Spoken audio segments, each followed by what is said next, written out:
Hello everybody, today I'm sitting down to record a few more talking head type videos because I know you love them all, and I'm beginning with a Q&A. A couple of days ago I put a post out on the community section of my YouTube channel and asked you to ask me whatever it is that you wanted. And to add a little extra bit of spice to today's video, I haven't actually looked at any of the questions until I hit the record button. So this should hopefully be entertaining.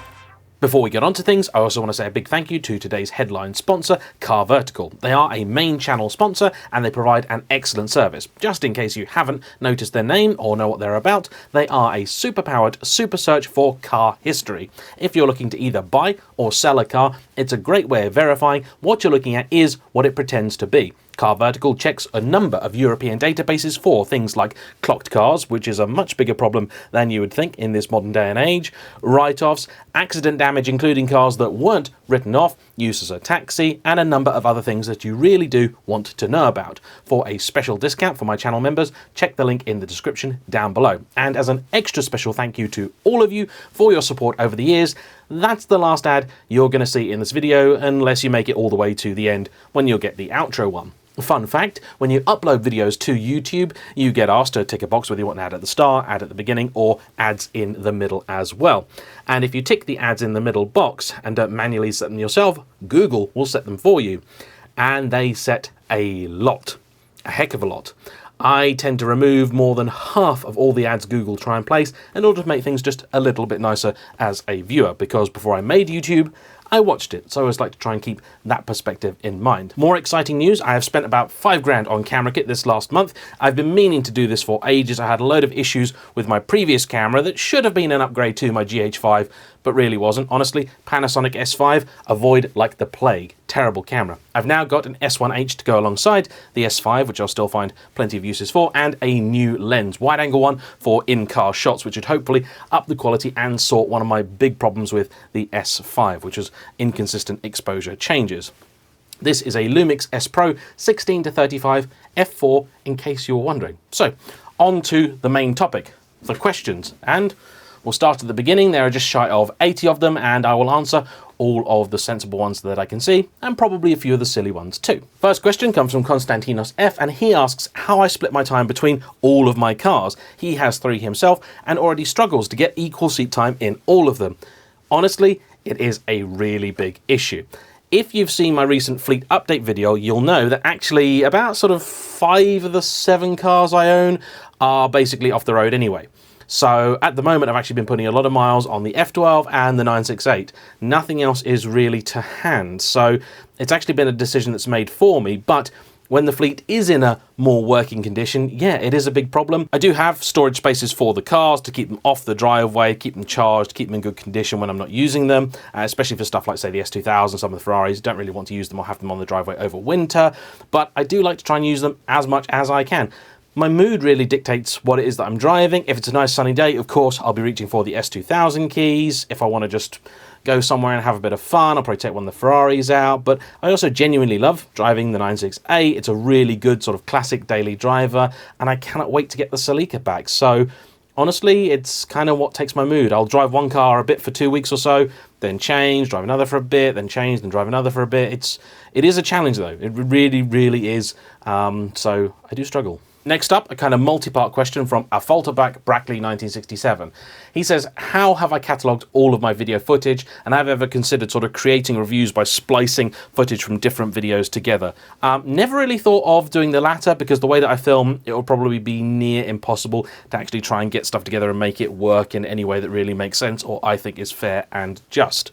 However, I do have all of my footage catalogued and saved. I have a whole bunch of hard drives in this room. I have a big network storage up there as well, which I do need to expand at some point. It was a choice between that or the camera, and I figured the camera was more pressing. So in a few months, probably around Christmas time, I'll spend another bunch of money upgrading my network storage.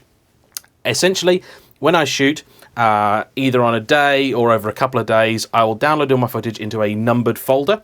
and it goes onto the computer. Now, a numbered folder might have one review in, it might have like 20. If I'm doing, say, a big trip to Scotland or whatever, I'm there for 2 weeks, all the footage gets downloaded when I get home, and it's all saved in one big folder. So I now have something like 520 of those folders. I've made over 1,000 videos, so that gives you a rough idea of how it kind of works out. And they're labeled, sometimes sensibly, sometimes stupidly, and that means I can get footage that I want from all the videos reasonably easily. Occasionally I have to go onto YouTube and search for my own content to work out when I made it, to actually try and find the thing. They're all numbered, but of course sometimes I just cannot quite remember which car I did when, or whether it was on one big trip or something like that. So yes, I do have all of my footage, every single scrap of footage I've ever shot for the channel, I still have. And fun fact, it is all in a folder called the Lotus Project. Strange, but true. Josh Bacon has a good question. What would I say is the greatest car my parents ever had during my childhood? Oh, that really, really is a good one. My dad's had quite a few good cars. He had a Jaguar S-Type. I remember that quite fondly. It's 3-litre V6 Sport. Wasn't anything particularly fancy. Wasn't an R or anything like that. He had an XKR. Maybe my fondest memories are of his 911 997.1 C2S, because we picked that up from Germany. We did factory collection. That's pretty much the only time I think I've ever done that. And that was a really special thing to be able to do. Go to Germany, collect the car, bring it home. I'm not sure you can actually even do that anymore, so it was wonderful to actually get to experience that. So I got very special memories of that car. I actually got contacted by someone a few years ago who had found the car and they bought it. The guy who bought it off my dad had it for like 10 years or so, and it was on a private plate. So I tried to find the history of the car after Dad had sold it, and I never could because it was on a different reg. And yeah, someone out there, I presume, is still enjoying that car. AE54MUV is the registration, in case anyone's wondering. Lovely car. Stephen Thosby has a question which I think is a very good one and very much of the moment, which is that with cars from this year being required to have a speed limiter fitted in the EU anyway, is this going to stop the production of things like Audi's RS models, BMW's M cars, so on and so forth? No, I don't think so in the least. I'm pretty sure there are other things that are already creating much of a problem for manufacturers with regards to performance variants. However, the speed limiter thing is not really something to be worried about. People have made a big deal about this, but I don't really think it's anything to be concerned about, because, like most of the other mandatory safety stuff cars now need, you can disable it. Press a button, it will turn itself off. I don't think the tech is anywhere near ready enough yet to be something that is forcibly there to require a car to obey the speed limit at all times. If for no other reason than anyone who's ever driven a car with the sort of speed limit detection function knows that they're pretty inaccurate, especially here in Britain where we have the motorway gantry things that light up all the time. The cars are awful at getting those right. So many times you'll be in a sort of 40 or 50 limit, and then the gantry just won't say anything, and that's you back to 70 mile an hour, but the car won't know, so the car will just keep going bong, bong, bong, bong, bong. Like lane assist, people are just going to turn it off. I don't think that in of itself is really anywhere near the boogeyman that a lot of websites and newspapers and things have told you. Honestly, doesn't bother me. And if anything else, just buy an older car. Armagan Reviews bumped into me at the SMMT last month and wants to know what cars I drove and how I got on. SMMT is a big industry event at Millbrook. It's hosted pretty much every year. I think twice a year now, actually. And essentially, it's almost like a trade fair where you go there, there's a bunch of different manufacturers, you can drive various different cars, get to experience them. Some people try and film there. I think it's a terrible idea to try and film there because there's so much going on. You don't have the car for very long, which means you're not going to do a very good job of producing your content because you simply have too tight a time restriction. You get in the car, you get it for like 20 minutes, and you've got to hand it back. It takes me 10-15 minutes just to rig the car up with cameras. So I did drive a few different things. I went down there with my friend Anthony from Sports and Touring. I was kind of showing him the ropes, as it were, talking him through the event. Now, what did we drive? In no particular order. In fact, completely the wrong order. We drove our Honda Civic Type R Limited Edition. I didn't get behind the wheel of that, but that was quite a fun, weird, oddball car. We also took out a 911 Carrera GTS Coupe with a 7-speed manual. I also didn't drive that, but that was a really nice car. I loved the look of that, actually. It was a Guards Red, I think. Gorgeous thing. Or was it Carmine? Could have been Carmine. But anyway, it was red. lovely looking thing. Anthony quite enjoyed it. He's only actually ever driven 2 911s in his life. The first ever was the GT3. He helped me do drive-bys with the GT3. So I kind of chucked him in at the deep end. He said he hadn't driven a 911 before. I thought he was joking. He was not. And then he's driven the Carrera GTS. I also drove the Alpine A110S. That was a laugh. I'm trying to get one of those as a press car. I also got to drive a taxi, a black hack, London cab type thing, LEVC, TX, whatever it is now. That was hilarious. It's one of these iconic vehicles, isn't it? You know, you know, everyone knows the shape of a taxi. People abroad know the shape of a London taxi, but so few of us have actually driven one. I am desperate to get one of those as a press car because I think to tool around in a taxi for a week would be awesome. But yeah, it's going to take a little bit of time to get that sorted. So I need to ask them a few more times, I think, before they say yes. But fingers crossed they will. What else did we take out? We took out the Toyota Supra as well. Big thanks to Toyota for that. I'd already driven that. In fact, it was the exact car that I'd had for review last year. So Anthony drove that as well. And I'm sure we drove some other stuff too, but now I'm struggling to remember what it was. It was an all-round a good day though. Very, very enjoyable, lovely weather, and the lovely people at Alpine had a ice cream truck there, which is delicious. I had an oyster. One of my favourites. Daniel wants to know, what advice do I have on finding a good mechanic? Ask other people. Ask your friends, ask people that know this mechanic that you're maybe thinking of.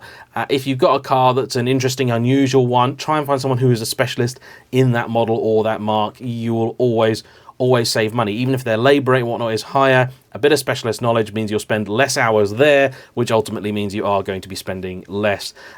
Really, just kind of use your instincts. You know, do you get a good feeling from this place? Unfortunately, mechanics are one of these kind of businesses where they're generally sort of packed anyway. If they're good mechanics, they are very, very busy, and a lot of them are quite bad at advertising. Some of the best mechanics and what I know, they don't really even have a website. They are just not in the sort of modern day and age because they have enough clients by word of mouth. So honestly, that's how I try and get recommendations for that sort of stuff.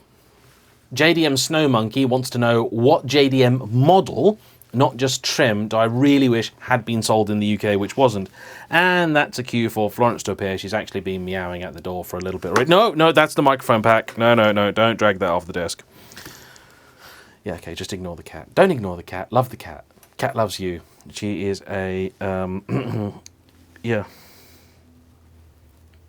Hello, Florence.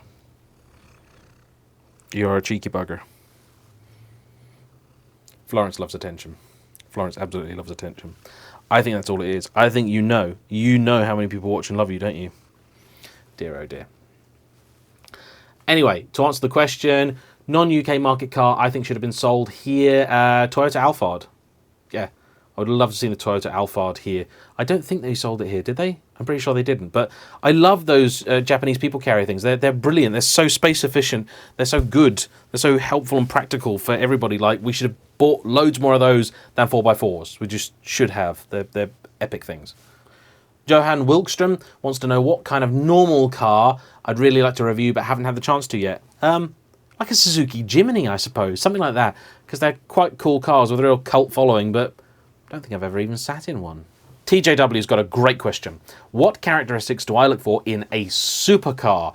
Do I want a scalper that goes like hell but feels very artificial, or do I want a violent kick every time I shift gear like in an Aventador or a 430 Scuderia? I have a whole story I'm recording about an Aventador soon because I did drive one for the first time the other day and it did not go how I expected, so that's going to be its own video. Supercars are a funny breed. And with a supercar, I don't actually look for the things that you might think. So on the channel, I talk a lot about how a car feels to drive, you know, the interaction, the feel, the feedback, all that sort of stuff. And that is really very important to me. However, the biggest, most important stuff with the supercar or any supercar is how it makes you feel. It's simple as that. Does it make you feel great?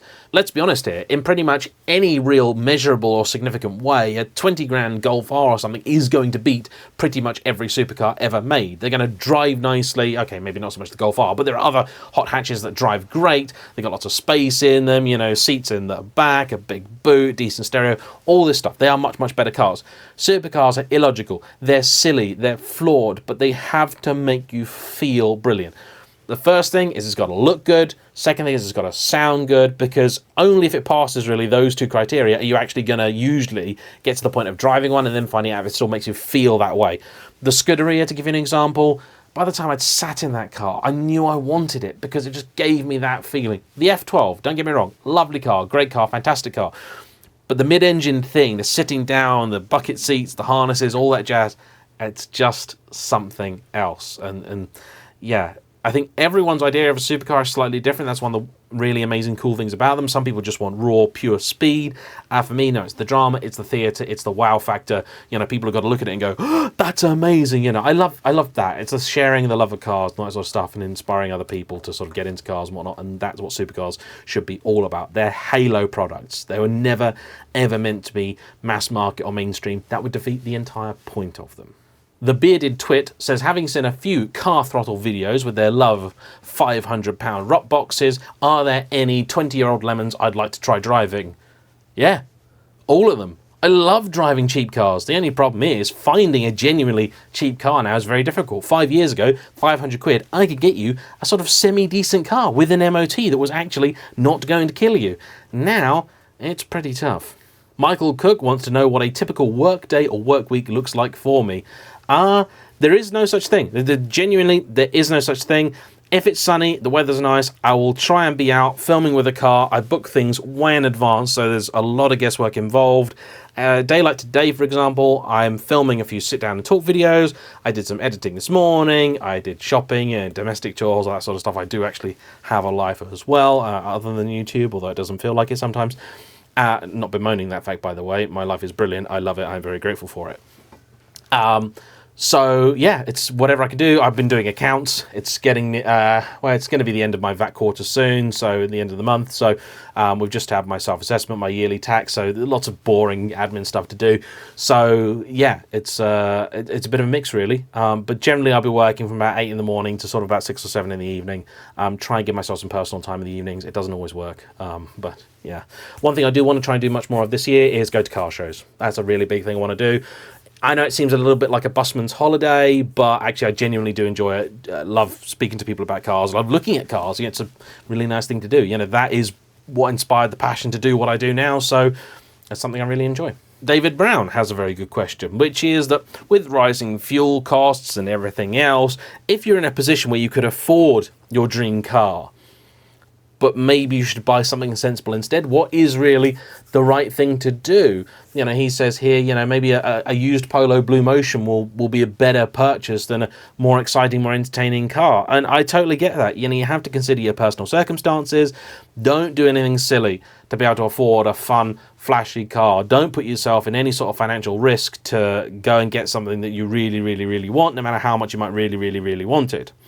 This being said, if you are confident that you can afford the more fun, more interesting car, I'd probably urge you to get it while you still can, because there will always be sensible, boring, economical cars. Those are the ones that are going to last the longest. The silly stuff, not so much. So if you can, I'd be silly while we're still able to. Spinacino 420 says, bit of an off-topic question. I don't mind off-topic questions. I love off-topic questions. In fact, I'm going to do a Q&A at some point where I'm going to ban car-related questions, just because I think it would be interesting. And he wants to know what kind of music I like. Actually, I'm into all sorts of music. I used to be really, really big into hard rock when I was younger. I still appreciate a bit of AC/DC, Iron Maiden, Motley Crue, stuff like that. I saw Motley Crue's final ever European show. That was really, really great. Alice Cooper was their opener. That was fantastic. I've seen Tenacious D. I've seen Thunder. I've seen Iron Maiden. Would love to have seen AC/DC. Would love to have seen Queen. Could have seen them in Vegas a few years ago, but tickets were extortionately expensive. Looking back on it, I wish I had, because that would have been a great experience. I also have a bit of a thing for disco. Will admit that.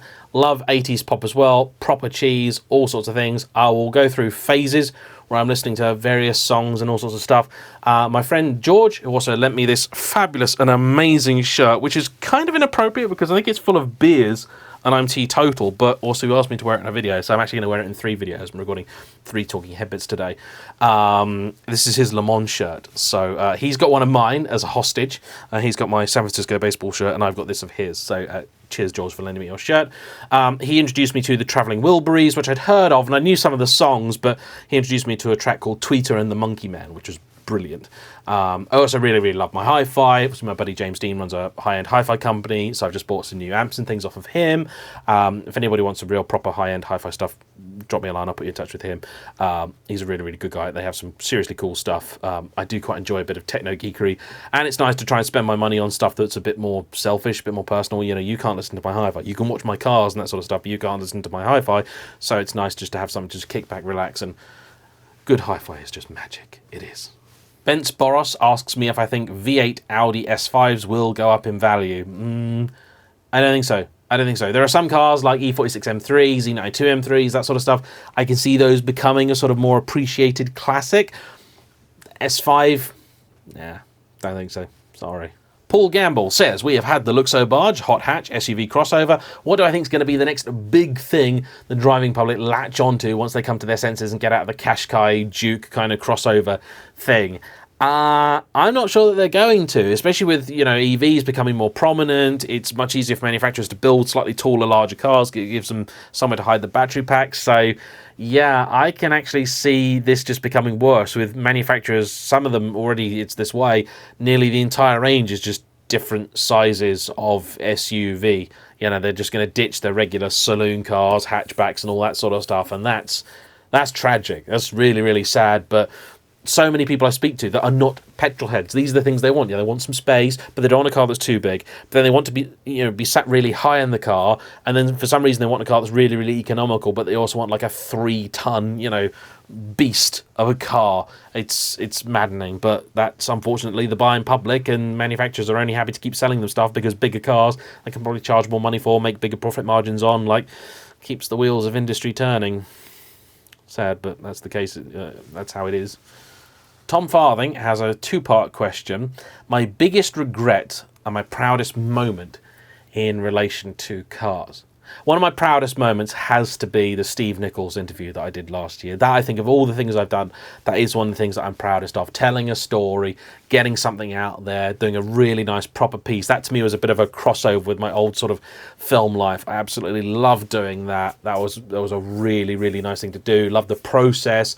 I loved the feedback from people. The video did really well as well, which is obviously always really nice, but isn't what I do these things for. And to get to spend so much time with someone like Steve, who's just got the most incredible stories to tell, was just fantastic. I absolutely loved doing that. Very proud of that. In terms of regrets, I think it's selling my 530, my BM E34 530i, not just because it'd be worth more money now. I could probably afford to buy one now if I wanted to. It would be like double or triple what I sold mine for, but you just can't find one. It was such a cool car, such a great daily, but yeah, I needed to sell it at the time. Apothecary Terry has a very good question. What is an affordable car for somebody that likes driving but actually wants to slow down a little bit? He's trying to replace a Porsche, tried an i30N, really enjoyed it. That is a really good car. How slow do you want to go? I mean, if you think the i30N is already a sort of slow car, I would have suggested something like a Kia Picanto, but that's much slower. The Ceed GT is very much like the i30M, but a little bit slower again. Very much underrated car, those, but not great value for money. The Civic Type R is another alternative to that, but I would probably have the i30N over the Type R. You could always go, I guess, for an older M3, something older. Get something older. That's what I would do. Get a classic. Get something that's more involving, more old school, more fun, also slower, but still enjoyable. This is why I have the 968, because it's a great car, but it's not actually that fast, and I love it. Laurie Ross Fenty asks what my favourite UK car-based show is. Well, it was Top Gear. I mean, isn't everybody's Top Gear? But Top Gear, when it was at its absolute peak, I still watch it probably more than I should today. Other than that, I do love Car SOS. If you don't know what that is, it's a car show where they basically have people that loved cars or have a car that's really nice, but is in a state of disrepair. And these are people that have done really nice things for the community. They've either they've been caring for other people, doing really selfless stuff, or they're people that have had an accident. They're unwell, or this, that, and the other. They're people in need, and essentially these guys come out, sneak the car away, do it up while they've got no idea what's going on, and return it to them usually about 3 weeks later. And the idea is that this thing gives them a little bit of a boost. It is feel-good TV. It really is. Some of it is properly sad. It's heart-wrenching occasionally, you know, and I do get the impression that the people on the show really do care. They seem like really decent people. Tim and Fuzz would love to spend some time with either of them, yeah, sort of talk to them more about the process and what goes on behind the scenes. But it does look like they also do really top quality work, so I very much enjoy it. I sort of started watching that as a bit of a replacement for Wheeler Dealers. I really enjoyed watching that, but I guess you just get used to the format of these things. So I moved on to Car SOS, and I've been really enjoying that. The last season actually was pretty good, and there's some great cars and some cool sort of stuff. I generally find every episode I watch I learn something. So yeah, at the minute, Car SOS. Yova R asks, is the 992 Turbo that laggy for me? Every other review has talked about and shown how fast it is. Well, it's laggy and it's fast. It can be both. You know, an F40 is really laggy and it's also really fast. The lag does get in the way. It does disturb your enjoyment of the car. Yes, the 992 Turbo is a problem. The regular 992 Carrera, the engine is brilliant, barely feels turbocharged at all, but the Turbo S, yeah, way laggy. Very disappointed with that car and that engine, because Porsche, historically, actually, their engines, their turbo engines, have been brilliant. Don't know what they're doing. And honestly, there's been many occasions where I've said something that's quite contradictory to what the sort of rest of the press have said about a car. And the simple fact is, I don't watch any reviews of a car or read anything about a car other than basic specs before I drive it. So a lot of people have said, oh, you're saying something completely opposite to what everyone else has said just to be contradictory. Like, I didn't know I was being contradictory. I didn't know what the press had said about the car when I drove it. Now, sometimes I will have seen reviews because it wasn't a car I expected to drive, or, you know, I watched reviews 5-6 years ago before I knew I was going to get access to these cars. But generally speaking, no. I just give my opinion as it comes to me. There's nothing really fancy about it. There's no agenda, nothing like that. And other times I've even felt that a car is really good when the press have said that it's really bad. So it's just my opinion, you know. I get particularly worried if someone comes to me and says, oh, I bought a car because of your review. I mean, that's lovely, that's great. If you have, I really hope you liked it. But I have had some people said, oh yeah, you did a review, you said it was great, so I just bought one sight unseen. Like, no, please don't do that. Please don't do that. Please use my review, or anyone else's review, simply as a guide to work out whether this is a car that's worth investigating further for you. Like, don't take anyone's opinion on the internet as gospel and fact, because it may not be the case. Maybe I drove a really good one, maybe I drove a really bad one, whatever. Like, use it only as a rough guide to see whether this is something worth investigating further. No more, please. What was my dream car as a teenager? Oh, as a teenager, probably Carrera GT. Before that, it was a McLaren F1 LM. For some reason, I have never, ever been that big into the regular McLaren F1. I think it just doesn't look quite right to my eyes. The rear is just not right. The front is great, rear is just weird. The new T50 is much the same. I do not like the rear end at all. But the F1 LM, the wing on the back, and that papaya spark, whatever it is, ooh, that's quite nice. Dominic Scott asks, at what point in my life did I realise cars were more than transport? I think it's always been that way for me. I blame my parents for that. Henry Hole, 8538, asks one of the most specific questions I think I've ever seen. If I were to review a Fiat Dino Coupe on the channel, which would I go for? The original 2-litre with a live rear axle, or the 2.4-litre with an independent rear? If I was offered a Fiat Dino Coupe to review on the channel, I wouldn't be picky about it. I'd just say yes. And I'd, you know, talk about it, and then, I mean, it'd be lovely to get, I guess, the later one with the better suspension, but it's an old car now. Neither of them are going to be particularly brilliant in a bend. I'd just like to drive one. I'd like to drive a lot more old Italian stuff, really. I'm doing one tomorrow, which I'm very much looking forward to. Backyard Engineering says, are there any cars that are currently underappreciated I think will become more desirable in the future? Well, the way the market is at the minute, there is not a lot out there that fits that description. Ferrari 599, I think, could be one. The 550, I think, could be one, because if you look at the prices of all other sort of classic Ferraris, particularly ones as iconic and well regarded as the 550, it seems weirdly cheap. Beyond that, though, I don't know, Subaru Imprezas. You know, your basic garden variety Imprezas, maybe there's just too many, maybe they've got too bad an image, but the Impreza is really good value compared to a lot of other stuff, but people just don't seem to be that interested in them unless it's something really special, like a P1 or a 22B. Otherwise, a few TVRs. The Tuscan has already appreciated, you know, the Sagaris has done so, but the Chimera and the Griff are really where TVR made their name, became super popular in the 90s, and those aren't dramatically more expensive than they were like 10 years ago. That just seems a bit daft, but maybe it's because outside of Britain, people just don't even want to bother with them. That could be it, I don't know. And even here, a lot of people go, TVR, no thanks. Dino C asks, can I discuss mileage blocking software? Well, I don't really know much about it other than the fact that it exists, and it's not just software, it's hardware too. I in fact had somebody who brought their car for review, and their father had bought a very, very nice car that turned out to have a little device hidden inside the dashboard that essentially turned the whole dash off. So the car would work, it would drive, it would run, but you'd have no idea what speed you were doing and where you were, but it also wouldn't count the miles. And that's kind of scary. You know, people tampering with cars in that way, and they're not really going to be, you know, proper professionals. They're criminals after all. They just want the whole thing to sort of, you know, stop counting miles. If it does that, they don't really care if it's causing some other problems elsewhere, safety-related issues, that sort of stuff. And this is really actually a big issue. I know I gave a plug for CarVertical at the start, and there is a reason. The mileage thing is something they push. It's a real problem at the minute. We think clocking often is something that, you know, stopped when cars stopped having analog mile counters, but actually it's far from the case. You see it in HGVs as well. I've seen a lot of TV programs here where HGV drivers can press a little hidden button and it will disable the tacho in the lorry. They'll be able to go over the 56 mile an hour limit that we have here. All sorts of stuff like that. And that's kind of scary to think about.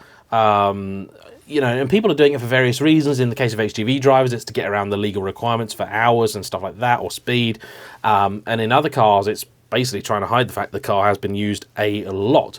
This one particular car that I knew of, it was sold as having, you know, only a few thousand miles on the clock, and actually it probably had about 10 times that, but it had been completely disguised. You're also going to find that if the car's done that many miles, it probably hasn't been serviced as much as it should have done, so it's going to cause you lots and lots of issues, and essentially this car is then going to be kind of useless because it's just got this big gap in the history, but you don't know how big a gap it really is. It's scary, it happens a lot. It does deserve a bit more attention, I think, than it is currently given. Henry again, and he asks if I think the Ferrari F12 will become as much of a classic as the 275 GTB and Daytona in the future. I think it might. I think maybe it could. It's the last Ferrari ever designed by Pininfarina. I don't think values will get anywhere near to what those cars will achieve simply by the fact there's just more F12s. You know, probably 10 times as many as there are some of these older cars, but it's a great car, makes a great noise, it's a bit more modern, so it'll probably last a little bit longer, you'll be able to drive it more places for longer. It's beautiful to look at, it's really, really nice car. Very usable as well. Actually, compared to some older Ferraris, pretty easy to run and maintain and all that jazz. So, F12 Future Classic? Maybe. Alex Stockel asks my thoughts on the E34 M5. Never driven one, would love to. Loved my E34 530. The M5, I'm sure it's pretty brilliant. Hasn't Misha Sheridan bought one? I was very jealous of that because they're a cool car. And they seem kind of undervalued. When you look at what E39 M5s command, and the E34 is arguably a more special car, it does seem a bit underpriced. I did think about buying one a few times and I'm always tempted by them. Always tempted. Amog asks, would I take a BMW 1M or an M2 CS? That's a good question. I think I would take the M2 CS. The 1M is awesome. The 1M is great. I would take the 1M over an M2 or an M2 comp, but I'd take the CS over the 1M. I think the sole reason being the traction control in the M2 CS I trust a lot more, and I'd probably be more confident to have a lot more fun in it. But otherwise, they're both really, really great cars. The other problem is I feel like the M2 CS is slightly better value for money because the 1M is an older, cheaper car to begin with, and that commands nearly the same money, which is scary to think of. Mr. Manbuzz wants to know if I think the original Mazda MX5 is as good as people think.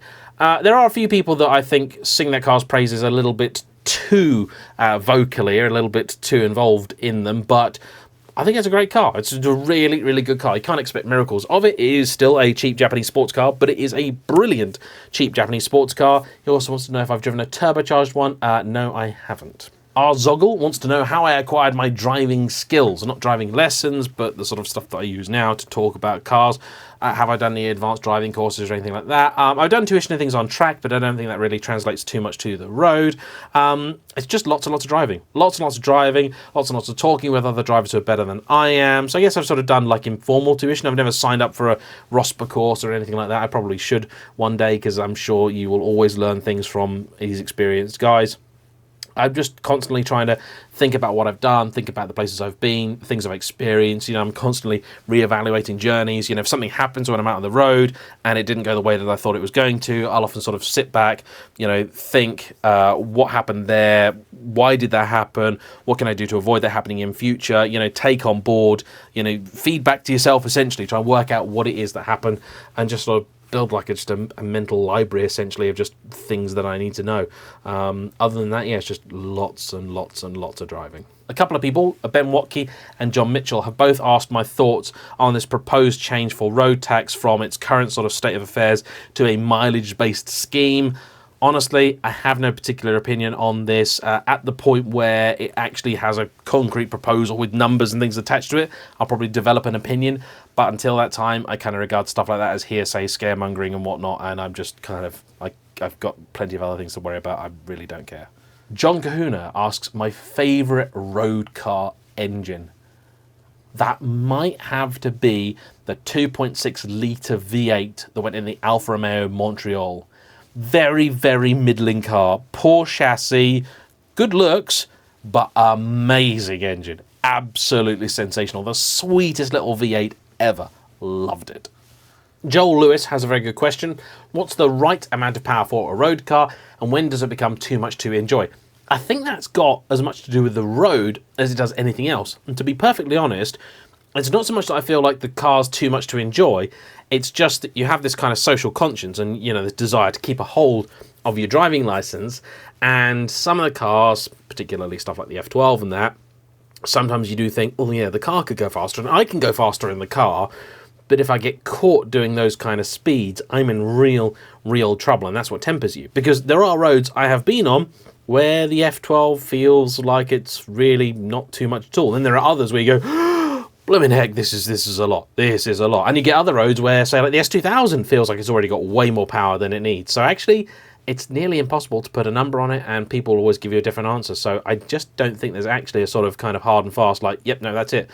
One of the other things I really like about combustion engine cars, particularly naturally aspirated ones, is that because of the power curve, the way they generate their power, you can sort of moderate your driving style. So much of the time in the F12, I'll be short shifting, I'll change up at 4,000 to 5,000 RPM. The thing will go to nearly 9, and I can make decent progress that way. With a lot of the new electric cars, because they have all the torque and all the power more or less available all the time, you just put your foot down and you've got the full 600 odd horsepower, and that does make them a little bit trickier sometimes to drive. Devastatingly quick. I mean, this is the crazy thing, you know, that we're going over to EVs, and actually cars are going to be getting a lot quicker. You know, stupid fast cars are going to be more accessible than they ever have been, thanks to the rise of the EV, and I'm sure there's quite a few people who are going to be quite upset about that. LJAC wants to know, in the light of current fuel prices, are there any economical cars that are not drab and mundane?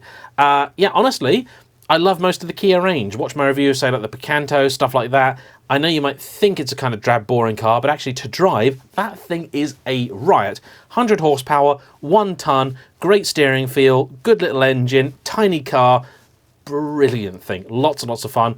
Everyone I know that's driven one really likes it, and that includes a lot of people with some serious, proper cars that are very thirsty, and they still come back with a smile on their face, because that is the kind of car that just appeals to everyone. Michael Cook wants to know my perfect 3-car garage. Oh, Carrera GT, F12, no, change that. Carrera GT, GTC4 Lusso, back to the F12. So Carrera GT, F12, and maybe RS6. Yeah, maybe even the current RS6, because for all of its faults, it's quite practical and nice, but also still, you know, fast and fun when it wants to be. So I think that would do as a 3-car garage. Yeah. Several people, including Jay Mia, N95 Boy, and others, have asked me what my favourite driving roads are in the UK. I don't share the driving roads that I use and like, for a simple reason. I don't really want to encourage people to come and be idiots. I have seen what happens to places like the Evo Triangle, to Harry's favourite test route, stuff like that. People will turn up, people will drive along them. Sometimes they're YouTubers, sometimes they're not, and it generally only ever winds up one way. Because I sort of, you know, use these roads for my business, as it were, I don't really want to encourage people to come down and be idiots on my favourite little piece of road. I try and be really respectful of the people that live there, the people that drive there, the people in the area.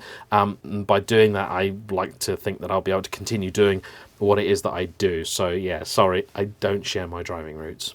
Robotters Official wants to know my favourite car from the Shmee 150 garage. I went and visited Tim recently, had a really great time with him. I enjoyed his AMG GTR. Would love a go in his Aston Martin DBS, but that wouldn't be my favourite car in the garage. Probably of all the cars, if you said to me I can own one that he has, money aside, probably quite like his 675 LT Spider, I think, because I bet that's sensational to drive.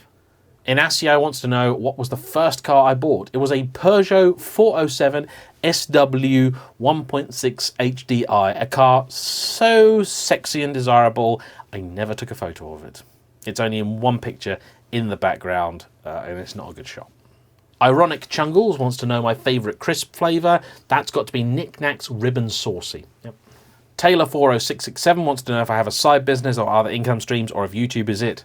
YouTube is it. Vizar Hussaini wants to know, is the E46 BMW 320ci a good first BMW to buy? No, don't buy that, because it's got the 2-litre 6-cylinder in it, which is a great engine, very smooth and lovely, but it's just as thirsty as the 3-litre without the power. So honestly, if you're going to buy one, just get the 3-litre.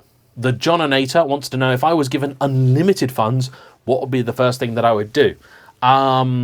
I would buy a nice big farm up in Scotland with a huge barn that I would then fill with cars. Then I would buy a big barn in America, and then probably one in Germany. Yeah, sounds like a good start. Oh, and I'd probably have some food. Joseph Herbias wants to know where to eat or car places to visit as a first-timer to London next week. The Ace Cafe, I suppose, is sort of quite a well-known pilgrimage spot. See if there's anything on there. Other things in London to do, car-related. The Bristol showroom is long gone. So car-related stuff I can't really help. I haven't been in London for a long time. But places to eat, Bleecker Burger is pretty amazing. If you just want something nice, simple, basic, like Bleecker Burger is pretty epic. If you want something a bit more upmarket, Hawksmoor is brilliant. Some of the best steaks you'll ever have in your life. Really, really cool. Really nice place to go. So there we have it. That's not all of the questions answered, but that appears to be most of them. A few of them were kind of doubled up and very similar, so I tried to ask the ones that seemed the most appropriate. If you didn't get your question answered today, very sorry. Please do try again. I'll have another Q&A in a couple of months. And if you want to ask me a non-car related question, maybe that'll be the topic for another Q&A or even a live stream, because I haven't done one of those in a long time, and I do really enjoy them. They give me a lot of energy. I love live streams. It's a great way to directly interact and feedback with my followers, to whom I'm always eternally grateful. So for now, thanks you all for watching. Thanks for asking questions or simply listening if you didn't. Like, comment down below, subscribe if you haven't already, and I'll see you for the next one. Bye-bye.